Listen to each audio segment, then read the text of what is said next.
Hoje vamos dar início e falar sobre a volta de Jesus Cristo, que seria a lição número 51. Mas nós vamos tratar de um assunto muito importante e delicado ao mesmo tempo. Nós vamos falar sobre a doutrina do arrebatamento. Nós vamos entender algumas vertentes. A doutrina pré-tribulacionista, a doutrina mid-tribulacionista e a pós-tribulacionista. Mas nós vamos focar principalmente nessa doutrina pré-tribulacionista, que é um conceito cristão relativamente recente, que gera muitas controvérsias, e que ameaça uma interpretação genuína da Bíblia. Ameaça. É uma criação moderna do cristianismo sem respaldo bíblico. Uma interpretação que contradiz diretamente as Escrituras. É uma doutrina que promove uma falsa sensação de paz e segurança e que pode causar confusão e até abalar a fé de muitos. E aí, eu quero trazer alguns conceitos para os irmãos. Antes de explorarmos esse tema, vamos esclarecer algumas coisas. Primeiro, a respeito do arrebatamento. Essa palavra, embora controversa, esse termo refere-se ao evento mencionado, depois nós vamos ver bastante esse texto lá em 1 Tessalonicenses 4,17, onde está escrito que os crentes vão ser arrebatados para encontrar o Senhor nos ares. E essa palavra, frequentemente traduzida como arrebatado, no grego, ela significa harpazo, que é o mesmo que no português tomar com força, é o mesmo que arrebanhar, é a mesma palavra, assim, e aqui seria, dentro do contexto, transportar de um lugar para o outro. Transportar de um lugar para o outro. Então, no contexto do que nós vemos lá em Tessalonicenses, arrebatados, está descrevendo aqui um evento no qual os crentes vivos são tirados da terra para se encontrar com Cristo nos ares. Só que o texto ele não afirma que os crentes vão permanecer no céu. Isso aqui é muito importante. Esse texto não está dizendo, não está afirmando que eles vão permanecer no céu após esse encontro. Por quê? Em vez disso, o encontro nos ares, e assim, se a gente for fazer um paralelo com a prática cultural da época, é como se fosse um grupo que saía de uma cidade para encontrar um rei e em seguida retorna com o rei àquela cidade. Então vamos deixar de uma forma mais clara. O arrebatamento não seria arrebatar, ser levado aos ares e ficar lá. Seria, no contexto prático, ser arrebatado de um lugar para um outro lugar.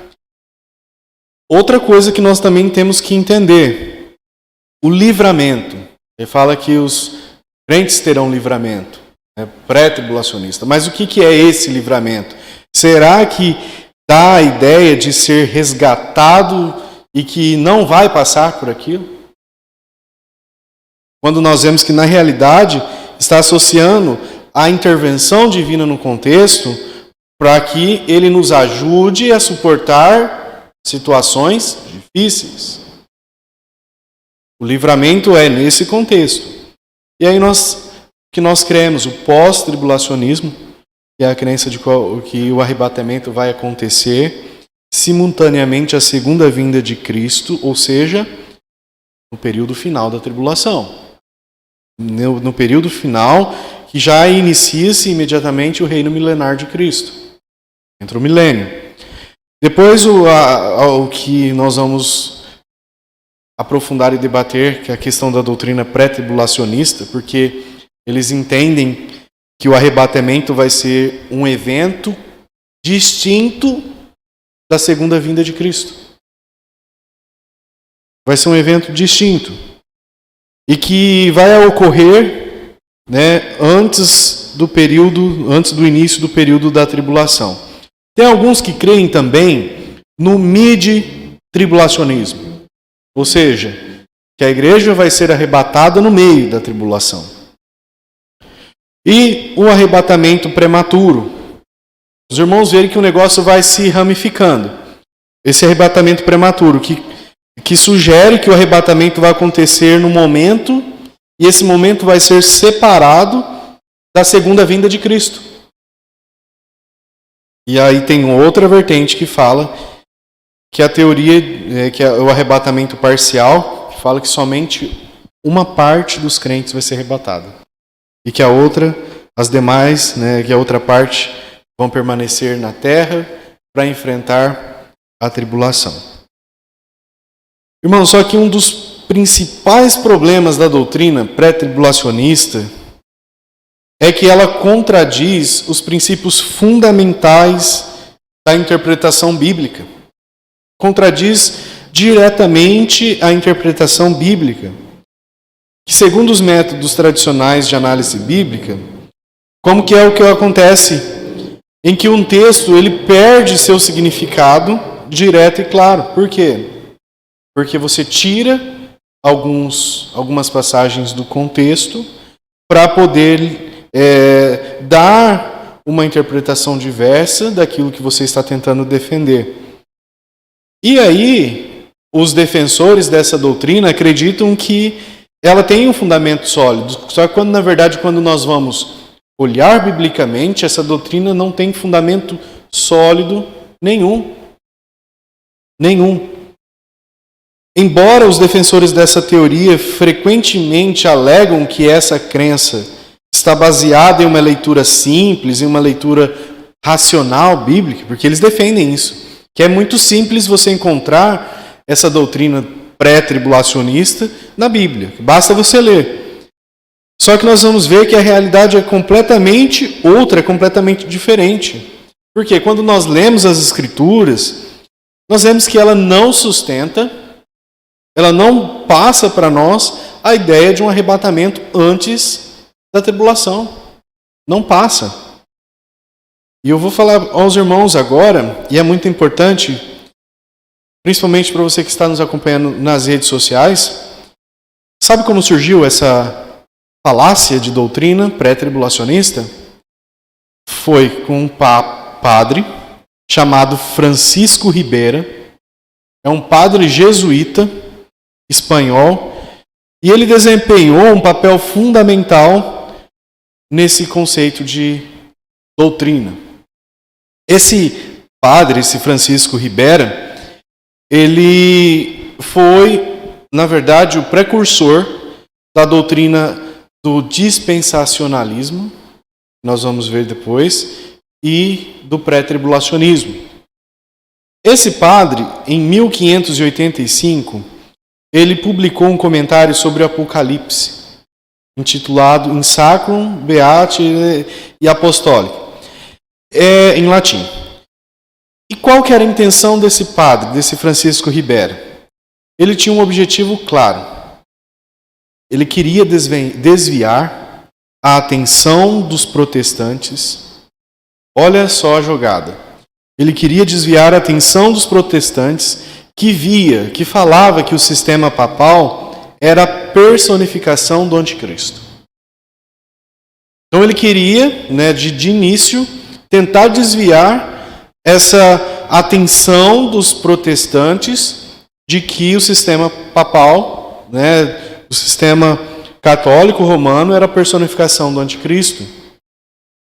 Os reformadores protestantes, e aqui inclusive os próprios reformadores protestantes não acreditavam nisso, Martim Lutero, João Calvino, eles haviam identificado o papado como o cumprimento da profecia escatológica sobre o anticristo e sobre a besta, voltado para o sistema católico romano. E aí o que esse padre fez, esse padre Francisco Ribera? Ele tentou interpretar algumas passagens bíblicas. E aí da sua interpretação, ele apresentou duas teorias principais. Essa teoria era de que o anticristo era Nero. E aí ele começou a apresentar, olha, o anticristo é Nero. E aí ele colocou os eventos proféticos no passado, tentando, desviar então a atenção dos protestantes para o sistema papal, fazendo com que eles entendessem o Nero como o anticristo na época do Império Romano. E depois ele elaborou a segunda teoria, que é a teoria que o anticristo ainda surgirá no futuro, mas agora como um líder político ateu. Deslocando então o foco, tentando deslocar, na verdade, o foco do papado para um indivíduo específico. Então ele começa a relegar os eventos apocalípticos a um período distante. E aí ele fala, nesse período a igreja já não vai estar mais presente. Os irmãos viram as artimanhas? Então essa segunda interpretação, que depois começou a dar base ao pré-tribulacionismo, começou com uma ferramenta. É um contra-ataque aos protestantes. Essa foi a intenção inicial.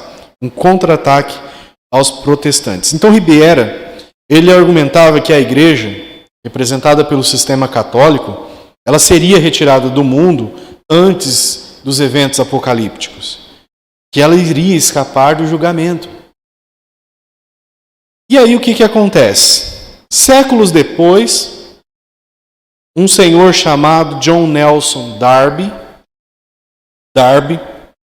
mais conhecido, líder de um movimento dos irmãos na Inglaterra, os irmãos Plymouth, eles começou a retomar essa ideia e sistematizar. E aí Darby desenvolveu a doutrina do dispensacionalismo. A doutrina do dispensacionalismo. Que aí ele começa a dar uma abordagem interpretativa que divide a história da humanidade em diferentes eras ou em diferentes dispensações. E aí ele incorporou o conceito do arrebatamento pré-tribulacional no dispensacionalismo como parte essencial dessa teologia. E aí o que Darby ensinava? Que a igreja e Israel são dois povos completamente distintos nos planos de Deus, que Deus suspendeu temporariamente seu plano para Israel para se dedicar à igreja, e que antes que Deus retome seu programa com Israel, a igreja vai ser arrebatada e a igreja vai ser removida do mundo. Essa era a defesa de Darby, se espelhando nesse padre Francisco Ribeiro. Embora Darby ele tinha sido um dos principais responsáveis pela popularização do dispensacionalismo, ele não foi o autor inicial dessa ideia do arrebatamento pré-tribulacional. Por quê? Porque ela já havia sido inventada lá, criada pelo padre Ribeiro. E aí, com essa teologia, irmãos, uma coisa foi puxando a outra. Com essa teologia de Darby, começando com padre, depois com Darby, e agora ele encontrou um solo fértil nos Estados Unidos com um homem chamado Sirius Scofield. E graças ao trabalho desse homem, Sirius Scofield, que era um pastor teólogo americano, essa doutrina, graças assim no sentido irônico, começou a se espalhar de uma forma mais perturbadora ainda pelo mundo. Por quê? Scofield, ele incorporou o sistema dispensacionalista em uma Bíblia chamada Bíblia de Scofield. E aí ele começou a ensinar, acrescentar nessa Bíblia referências sobre o pré-tribulacionismo. Lá em 1909. E aí essa Bíblia ela se tornou o pilar da teologia dispensacionalista em igrejas evangélicas americanas. E aí esse homem, Scofield, apresentava notas explicativas e ele falava sobre o arrebatamento pré-tribulacional e dizia que era uma doutrina muito clara nas Escrituras, e muitos leitores, sem discernir o texto bíblico, sem discernir os comentários de Scofield, passaram a aceitar essa visão como parte essencial das Escrituras. E aí, no século XX, a doutrina ela alcançou um público ainda maior com um homem chamado Tim LaHaye. Tim LaHaye. E autor da famosa série de ficção científica, de ficção cristã. Quem já viu aquele filme Deixados para Trás? Que fala exatamente isso. E aí esses livros e filmes começaram a dramatizar eventos de um arrebatamento e da tribulação. E aí começou a fazer o quê? Começou a popularizar na imaginação das pessoas. Começou a se popularizar na imaginação. E a obra de LaHaye foi essencial para propagar uma doutrina entre os cristãos. Uma doutrina errônea. Apresentando o evento do arrebatamento como um evento iminente e apocalíptico. E aí, o pré-tribulacionismo, ele não nasceu de uma leitura honesta da Bíblia. Não nasceu de uma doutrina honesta. Sua origem está em uma tentativa de manipular interpretações proféticas para proteger quem? Lá no início, o sistema papal.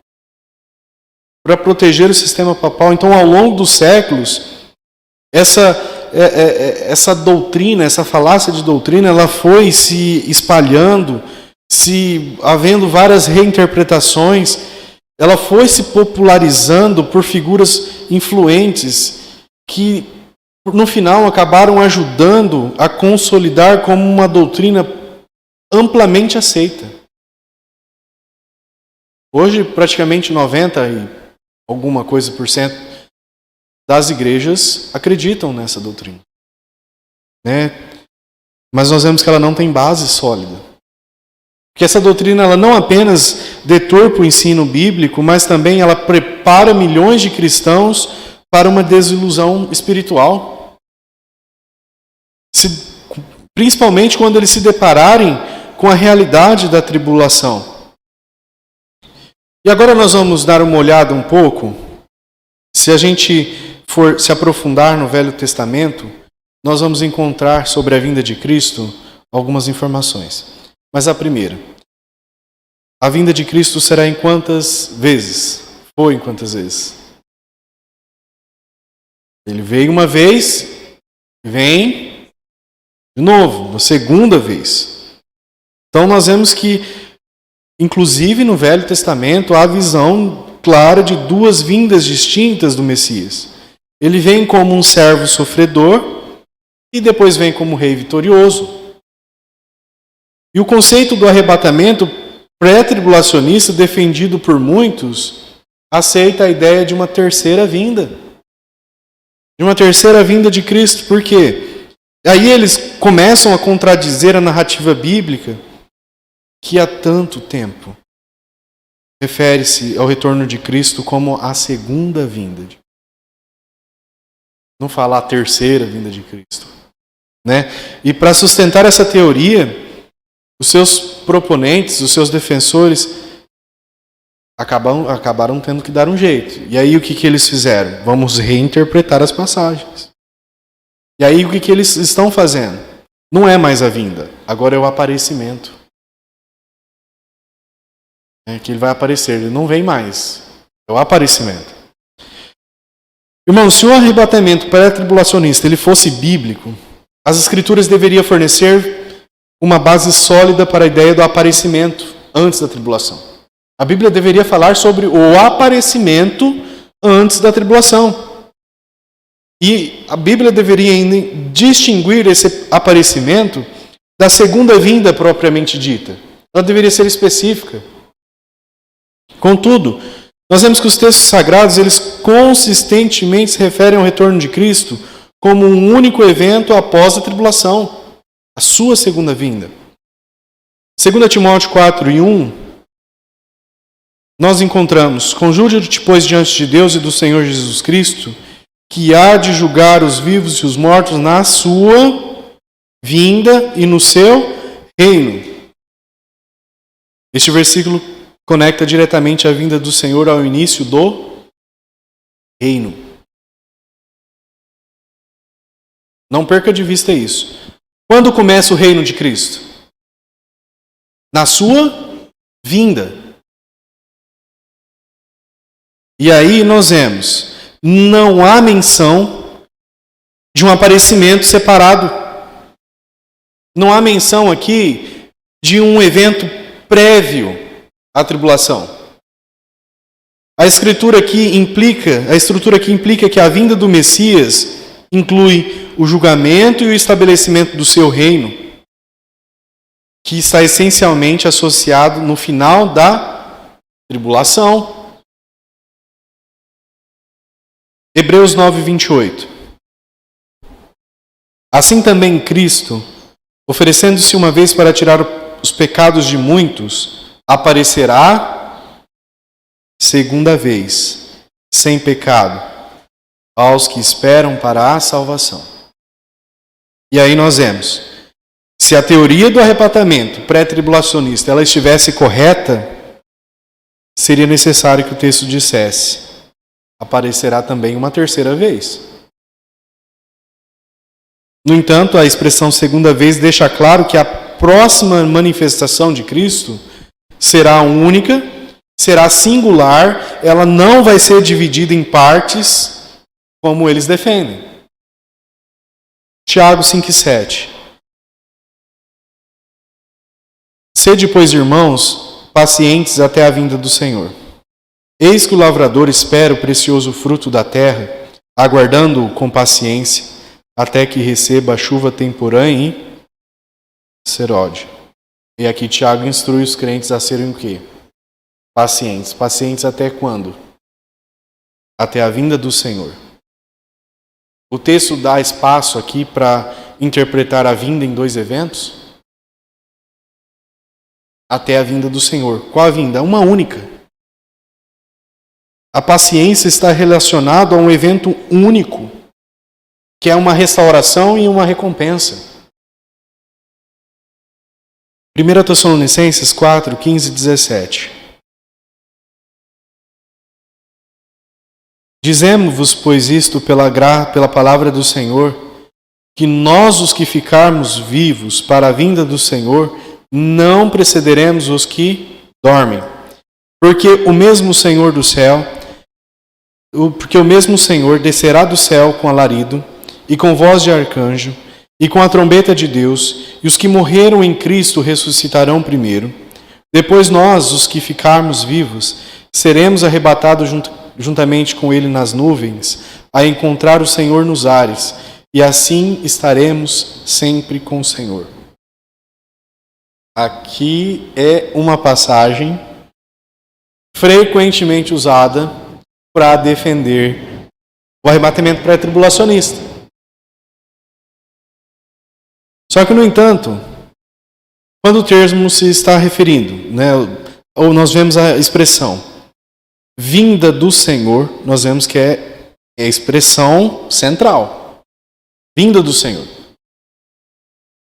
Se houvesse distinção entre vinda e aparecimento, deveria estar aqui? Deveria. O texto deveria falar vinda, mas também deveria falar sobre o aparecimento. O texto deveria esclarecer. Só que aí, o texto ainda nos dá mais informações. Ele fala que vai ter uma trombeta. Não é? Uma trombeta. E fala também da ressurreição dos mortos. E aí fala que a ressurreição dos mortos está alinhada com os eventos finais que foram descritos em outras passagens. Nós vamos ver depois. Mas voltando lá. Quando o texto fala a vinda do Senhor, ele está usando um termo chamado parousia, que significa presença, que significa vinda, e que é amplamente utilizado no Novo Testamento para descrever uma manifestação visível. A vinda do Senhor será uma manifestação visível. Então é isso que o texto está dizendo. E ao mesmo tempo é uma manifestação gloriosa. Então Cristo no final vai ser manifestado de uma forma visível e de uma forma gloriosa. Se o apóstolo Paulo, se ele quisesse distinguir um arrebatamento secreto, porque é isso que eles falam que vai acontecer, um arrebatamento secreto da segunda vinda visível, ele teria que usar uma terminologia diferente. Ele teria que fazer isso. Ele teria que ter explicado essa distinção. Por quê? Principalmente se nós formos considerar o contexto da época. O que estava acontecendo ali? As igrejas primitivas, elas estavam enfrentando perseguições. E eles esperavam uma única esperança escatológica. Qual que é a esperança? Tito 2:13. Aguardando a bem-aventurada esperança e o aparecimento da glória do nosso grande Deus e Salvador, Jesus Cristo. Irmãos, onde está aqui um arrebatamento secreto? Se Paulo aqui, já usando o contexto da igreja que estava enfrentando perseguições, momentos difíceis, Paulo dá esperança. Olha, vamos aguardar o aparecimento, a vinda do Senhor, e ela vai ser como? Visível e gloriosa. Então nós não encontramos nas Escrituras nenhuma informação de um arrebatamento secreto.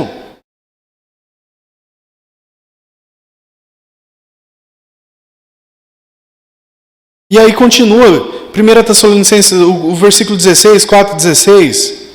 Porque o mesmo Senhor descerá do céu com alarido, com barulho, com voz de arcanjo, com a trombeta de Deus, e os que morreram em Cristo ressuscitarão primeiro. Irmãos, esse versículo associa o arrebatamento ao quê? A trombeta de Deus. Vai ter sinais. Então, no contexto bíblico, ele está frequentemente ligado a eventos finais, a eventos universais. Não encontramos aqui nenhum evento discreto, nenhum evento secreto. Não sei de onde tiraram isso. 1 Coríntios 15:52. Paulo dizendo, no momento, no abrir, no fechar de olhos, e é aqui que eles falam, vai ser tão rápido, vai ser secreto, que abriu, fechou o olho, sumiu. Só que aí não continua o versículo. No momento, no abrir e no fechar dos olhos, ante a última trombeta. Não tem nada de secreto aqui. Ante a última trombeta, por quê? Porque a trombeta soará. E aí o que vai acontecer? Rebuliço, irmãos, os mortos ressuscitarão incorruptíveis e nós seremos transformados. É disso que ele está falando. Vai ser rápido. Não está falando que vai desaparecer, que vai ser secreto. Apocalipse 11:15. Continuando, outra informação. Por isso que nós vemos. E o sétimo anjo tocou a sua trombeta e houve no céu grandes vozes. Houve no céu grandes vozes que diziam: os reinos do mundo vieram a ser do nosso Senhor e do seu Cristo, e ele reinará para todo sempre. Irmãos, a referência à última trombeta, ao toque da trombeta lá em Apocalipse, ocorre no momento em que se encerra a história humana. Ocorre um momento em que o reino de Deus é estabelecido. Então esses textos não deixam espaço para o intervalo. Não deixa, não tem espaço aqui para um intervalo. É simultâneo. Não deixa espaço para algo secreto, para um arrebatamento, e aí fica lá e depois volta. Não. E essa mesma linguagem de Tessalonicenses 4:15, ela ecoa e está diretamente ligada com as palavras de Jesus. Sabiam? Olha o que Jesus disse lá em Mateus 24, versículo 29 ao 31. Completamente ligada. E nós vemos, e logo depois da aflição daqueles dias, o que vai acontecer? O sol vai escurecer, a lua não dará a sua luz, as estrelas cairão do céu, as potências do céu serão abaladas, e então aparecerá no céu o sinal do Filho do Homem. Todas as tribos se lamentarão e verão o Filho do Homem vindo sobre as nuvens do céu com poder e grande glória. E ele enviará os seus anjos com rijo clamor de trombetas. Guarda bem, ele enviará seu anjo com rijo clamor de trombeta. Os quais ajuntarão, lembra que nós falamos do arrebatamento? Será tirado de um lugar para o outro? O que ele está dizendo aqui? Tocou a trombeta. Vai ser secreto, irmãos? Não vai ser secreto. Tocou a trombeta, o que vai acontecer? Ajuntarão os anjos, ajuntarão os escolhidos, desde os quatro cantos da terra, serão arrebatados de um lugar para um outro lugar. Que aí fala, ajuntarão seus escolhidos desde os quatro ventos de uma outra extremidade dos céus. Então observe os paralelos que o versículo está nos dando. O toque da trombeta ocorre em que momento? Antes da tribulação? Após a tribulação. Olha o paralelo. O toque da trombeta ocorre após a tribulação. Quando vai ser a reunião dos escolhidos? Ou seja, o arrebatamento dos escolhidos. Vai ser, olha lá, diz, o Filho do Homem vindo sobre as nuvens do céu com poder e grande glória. Então a vinda do Senhor não vai ser secreto. O aparecimento do Senhor não vai ser secreto. Vai ser num momento visível, num momento glorioso de poder, que o Filho do Homem vai aparecer, não antes. Após. Apocalipse 1:7. Nós vimos lá Tessalonicenses 4:16. Nós vimos agora Mateus 24, 29 e 31. E agora nós vemos isso aqui. Apocalipse 1:7. Os elementos descritos nessas passagens que nós dissemos, alarido, voz de arcanjo, não sugerem, então, um evento secreto. Não sugerem nada escondido. Pelo contrário, está indicando o quê? Que o evento vai ser um evento majestoso. Vai ser um evento audível, vai ser um momento visível. Então esse ponto reforça a ideia de que a vinda do Senhor descrita aqui, ela vai ser secreta? Ela vai ser pública. Como também retratado em Apocalipse 1:7, e eis que vem com as nuvens, e o que vai acontecer? Todo olho verá. Todo olho verá, até mesmo os que traspassaram. E todas as tribos da terra se lamentarão sobre ele. Sim, amém. Ou seja, nisso cremos.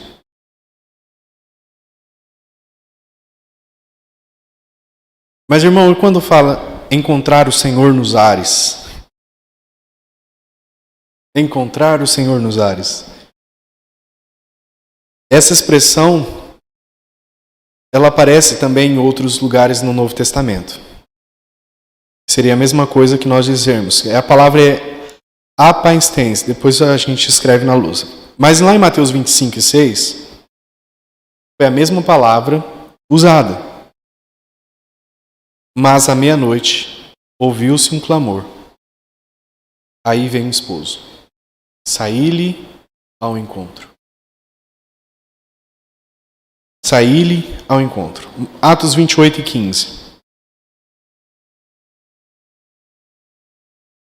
E de lá, ouvindo os irmãos novas de nós, nos saíram ao encontro.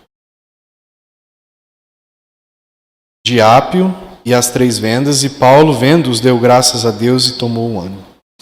Então, essa expressão, encontrar no Senhor nos ares, e a palavra, o termo técnico usado aqui no original, descreve como alguém que está vindo em direção a um lugar. Então, está nos sugerindo que os santos vão encontrar o Senhor enquanto Ele está vindo para a terra. Que os santos irão acompanhar o Senhor na sua descida. Não que serão levados,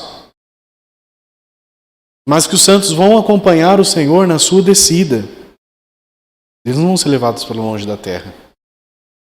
Nós não encontramos essa informação aqui.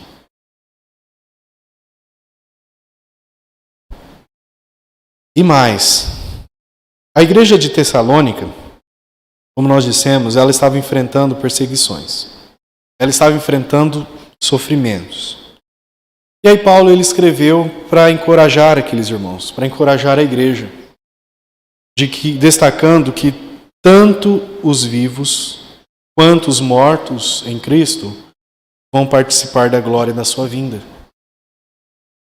Paulo estava encorajando aquela igreja de que esteja vivo, esteja morto, os cristãos iriam participar da glória da vinda de Cristo. 1 Tessalonicenses capítulo 1, versículo 6. E aí, irmãos, para os irmãos verem como que as coisas são contradizentes. Como os defensores dessa doutrina, dessa falácia de doutrina são contradizentes. Porque se a igreja ela estava enfrentando tribulações, eles estavam passando por momentos difíceis. Paulo estava instruindo aqueles irmãos, olha irmãos, fiquem firmes. Seja vivo e seja morto, todos nós vamos participar da gloriosa vinda de Cristo. Irmãos, a ideia de um arrebatamento antes da tribulação, antes do sofrimento, faz parte desse encorajamento do apóstolo Paulo? Faz parte? Nós vemos que não. Paulo aqui ele está dizendo, igreja, tenha certeza de que a nossa vitória final será com a vinda de Cristo.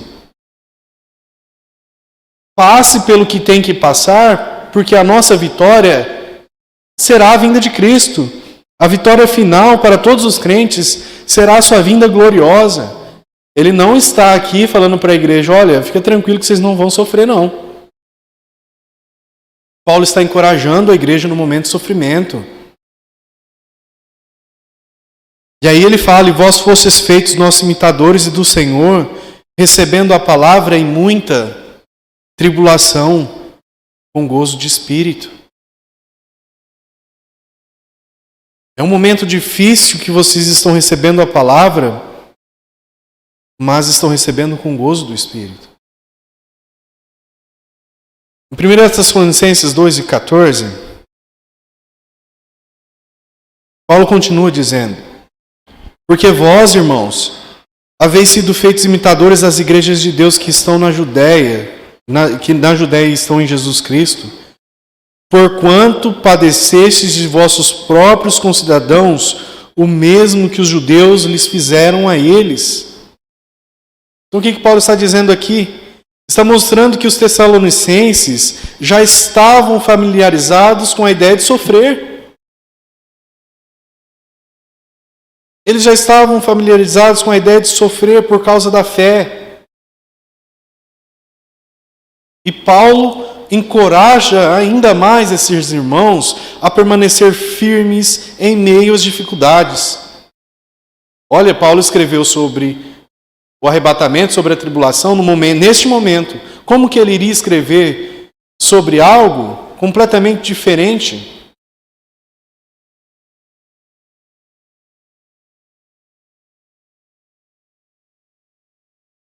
Então essa palavra que aparece várias vezes sobre a vinda do Senhor e sempre aponta o momento em que Cristo virá, vai estabelecer o o seu reino, a sua vitória final, não está dando para ninguém esperança de serem tirados do sofrimento, de serem tirados do período de dor. Se Paulo quisesse ensinar que os crentes seriam removidos do sofrimento por meio de um arrebatamento antes da tribulação, irmãos, seria um encorajamento ilógico. Seria vã essas palavras do apóstolo Paulo para uma igreja que já estava sendo perseguida. Mas Paulo não apresenta essa ideia. Em vez disso, ele enfatiza lá no versículo 16 e 17 do capítulo 4 de Tessalonicenses: os crentes mortos e os vivos participarão do encontro com Cristo. Ele enfatiza lá em 1 Tessalonicenses 3 e 13. Qual que vai ser a glória? A glória compartilhada com Cristo virá quando Ele retornar em poder e majestade. Porque olha o que diz: para confirmar os vossos corações, para que sejais irrepreensíveis em santidade diante de nosso Deus e Pai, na vinda do nosso Senhor Jesus Cristo, com todos os seus santos.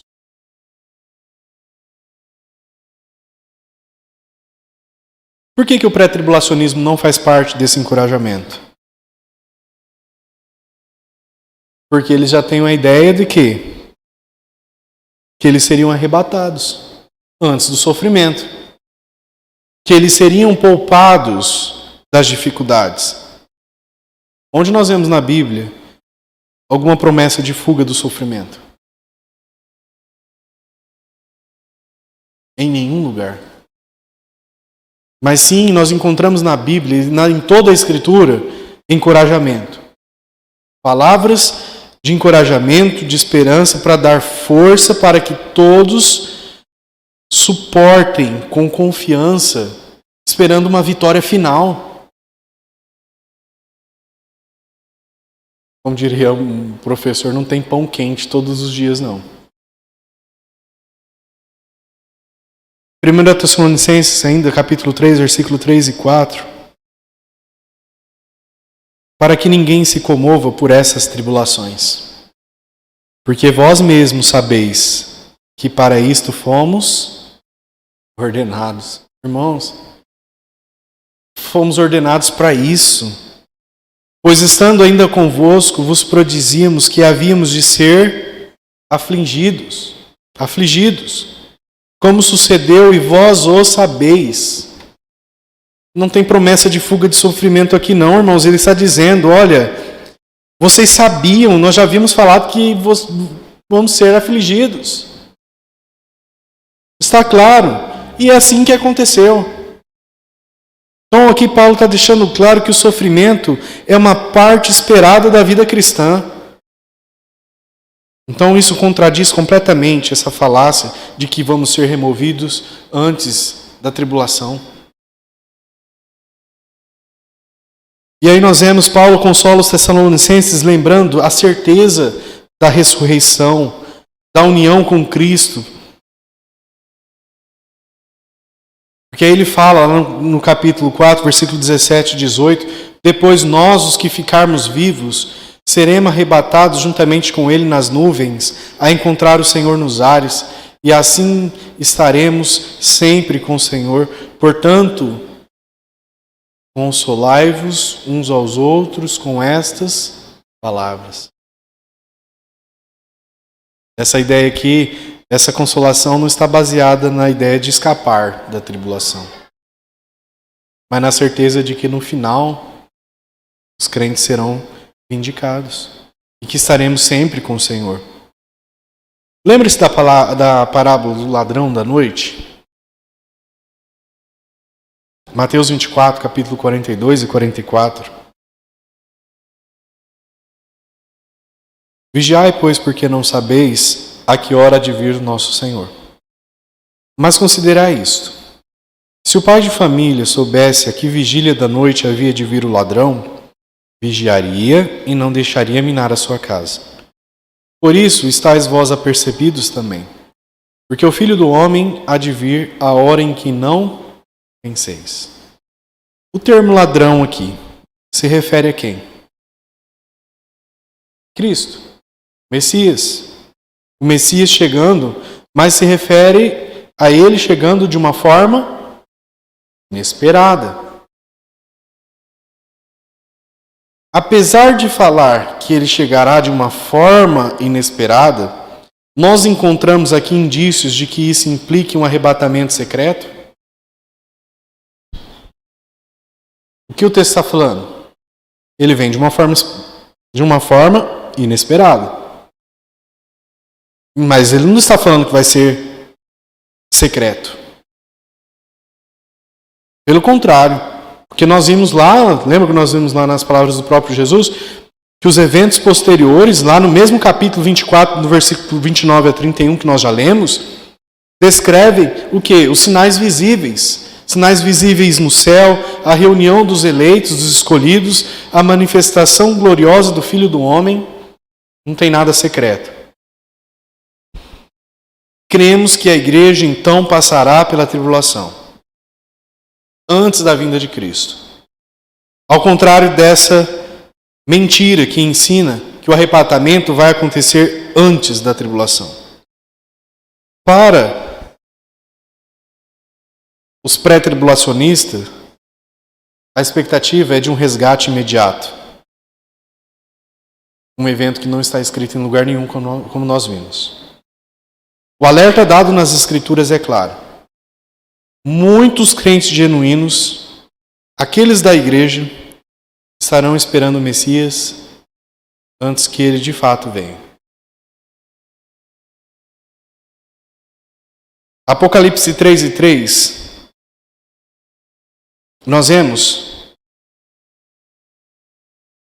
lembra-te, portanto, do que tens recebido e ouvido, guarda-o e arrepende-te, pois se não vigiares, virei como ladrão, e não saberás a que hora sobre ti virei. O Senhor faz um alerta para uma igreja chamada Sardes. Um chamado ao arrependimento. Um chamado à vigilância. E aí ele usa a expressão virei como ladrão, apontando que Cristo ele virá de uma forma inesperada. Esse ladrão não vem para resgatar a igreja. Que ele não está dizendo isso aqui no versículo. Não vem para resgatar a igreja antes, mas para trazer o quê? A vinda final após a tribulação. A ideia de vigilância está associada à preparação para a vinda do Senhor em um momento inesperado. Então isso implica que no cenário pós-tribulacionista, o que vai acontecer? Muitos serão pegos de surpresa, porque esperavam ser retirados antes da tribulação. Antes. E aí eles perceberão que o Senhor não veio. A frustração com essa expectativa não atendida levará muitos à perda da fé, à apostasia. 2 Pedro 3:10, virá, pois, como ladrão o dia do Senhor, na qual os céus passarão com grande estrondo. Os elementos ardendo se dissolverão e a terra e as obras que nela há serão descobertas. Então o texto de 2 Pedro 3:10 fala sobre o dia do Senhor. O dia que culmina com a destruição dos céus e da terra. Um dia que está relacionado diretamente com o início do milênio. O período dos 1000 anos do reino de Cristo, conforme descrito lá em Apocalipse capítulo 20. Ao contrário de um ladrão, de uma forma sorrateira, o retorno de Cristo vai ser como? Aqui o versículo mesmo diz, com grande estrondo, com eventos visíveis, com eventos poderosos. E essa vinda de Cristo como ladrão, na verdade, ela está se referindo ao fato de que muitos não estarão preparados para o evento. E esse ladrão que vem após a tribulação trazendo a transformação final. E aqui nós vamos fazer um breve pincelamento sobre o milênio, que nós vamos entrar depois neste estudo. E o conceito do milênio é um ponto fundamental no pós-tribulacionismo. Por quê? O milênio é descrito no livro de Apocalipse, capítulo 20, que é um período de 1000 anos em que Cristo vai reinar fisicamente na terra após a sua segunda vinda. Guarde bem, após a segunda vinda. Não vai ter terceira. Após a segunda vinda. Apocalipse capítulo 20, versículo 2, aí depois nós vamos lá no versículo 6. Ele prendeu o dragão, a antiga serpente, que é o diabo e Satanás, e amarrou-o por 1000 anos. Bem-aventurado e santo aquele que tem parte, versículo 6. Bem-aventurado e santo aquele que tem parte na primeira ressurreição. Sobre estes não tem poder a segunda morte, mas serão sacerdotes de Deus e de Cristo, e reinarão com ele 1000 anos. Então, a segunda vinda de Cristo aqui mencionada, quando ele derrota as forças do mal, ele estabelece imediatamente o seu reino. E aí marca o início do milênio. Ou seja, após a tribulação, a vinda de Cristo ocorrerá imediatamente antes do reinado de 1000 anos. Antes desse reinado. E outra questão, o reinado do milênio não é um evento espiritual, mas é um reinado físico. Cristo volta para a terra e vai reinar aqui na terra, fisicamente. Alguns acham que vai ser espiritual, outros acham que nós já estamos nesse período, e nós vamos ver umas outras loucuras aí. Então, durante esse tempo, nós encontramos no versículo, Satanás vai ser preso, e a paz e a justiça de Cristo vai dominar. Então, a segunda vinda e o milênio, aqui como nós vimos, intimamente interligados. Apocalipse capítulo 16, versículo 15.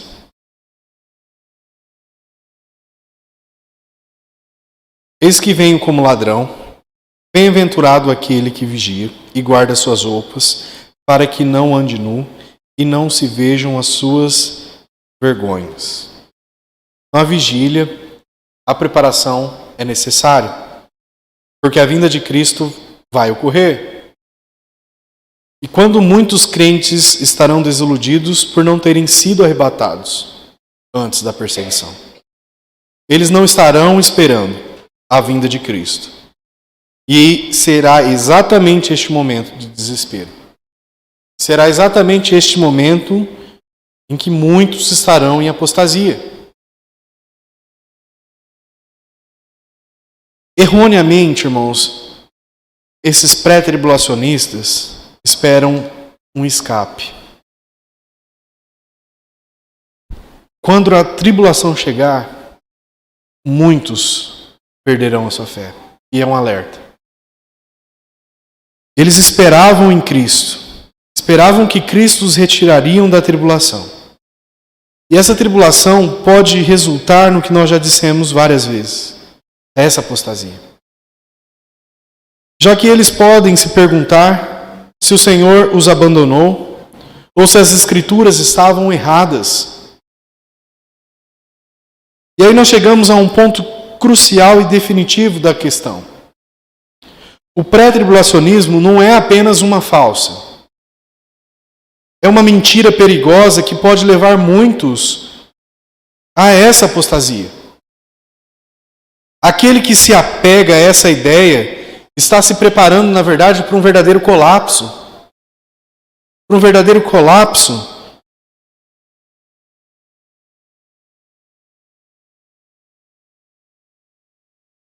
Essa doutrina, ela não apenas distorce o que as Escrituras claramente ensinam, mas ela também enganará os incautos.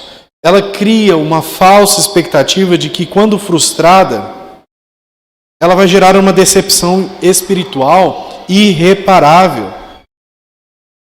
E essa decepção vai levar à perda da fé. Aqueles que acreditam que serão poupados, que serão arrebatados antes da crise, estão ignorando a clara advertência de Cristo. que ele virá como ladrão, mas não será para salvar de um sofrimento que nunca experimentaremos. Ele virá no final de um período de grande aflição. Depois que a igreja tiver sido provada, depois que a igreja tiver sido purificada. Então, quando essa realidade ela se tornar evidente para aqueles que se alimentaram da mentira, do pré-tribulacionismo, o que se seguirá será um golpe fatal na fé. Muitos desistirão de Cristo, acreditando que Ele os abandonou, ou até pior, acreditando que as Escrituras falharam. A apostasia é o resultado inevitável. O pré-tribulacionismo promete todo esse resgate, mas o que ele realmente oferece é um falso refúgio que vai desmoronar. Eles não prometem, eles não preparam as pessoas para uma resistência de fé até o fim, como as Escrituras claramente ordenam.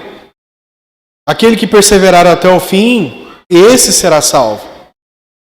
Ao contrário, deixa pessoas despreparadas, deixa pessoas vulneráveis, prontos para sucumbir à maneira de não serem provados.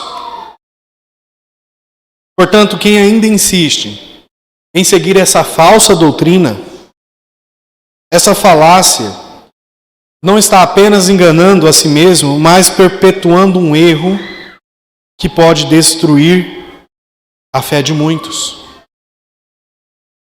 O pré-tribulacionismo não é apenas uma má interpretação das Escrituras.